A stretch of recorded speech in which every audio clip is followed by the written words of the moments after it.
السلام علیکم ورحمۃ اللہ وبرکاتہ۔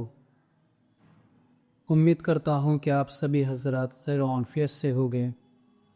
ناظرین، میں آج آپ کو ایک مختصر سی حکایت سنانے جا رہا ہوں۔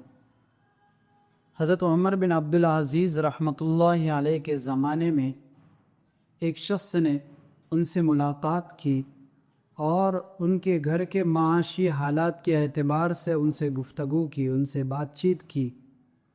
حضرت عمر بن عبدالعزیز رحمۃ اللہ علیہ نے فرمایا کہ دوسرے لوگوں کی طرح میں نے بھی اپنے بچوں کے لیے مال غنیمت میں سے کچھ انتظام کیا ہے۔ اس شخص نے عرض کیا کہ حضرت یہ تو بہت کم ہے، اتنی کم رقم میں آپ کے بچے کیسے گزارا کریں گے؟ مہمانوں کی میزبانی کیسے کریں گے؟ اپنا گھر کیسے چلائیں گے؟ تو حضرت عمر بن عبدالعزیز رحمۃ اللہ علیہ نے ایک بہت ہی دانشمندانہ جواب دیا، اور ایسا جواب دیا کہ واقعتاً وہ جواب سونے کے پانی سے لکھنے کے قابل ہے۔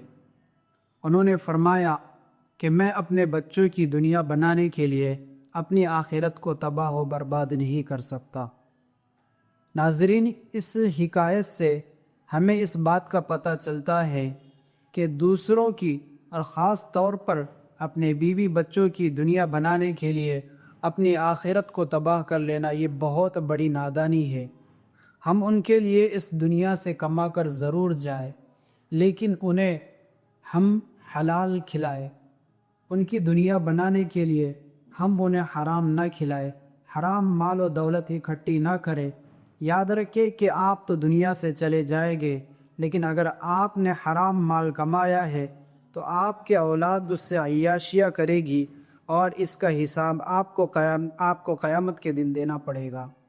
اس لیے ہم اپنے عزیزوں کے لیے، اپنے بیوی بچوں کے لیے دنیا تو ضرور بنائیں، لیکن ان کی دنیا بنانے کے لیے اپنی آخرت کو ہرگز بھی داؤ پر نہ لگائیں۔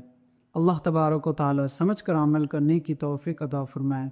ناظرین، اگر آپ کو یہ ویڈیو اچھی لگی ہے تو آپ اس ویڈیو میں کیا چیز آپ کو اچھی لگی ضرور کمنٹ کر کے بتائیں۔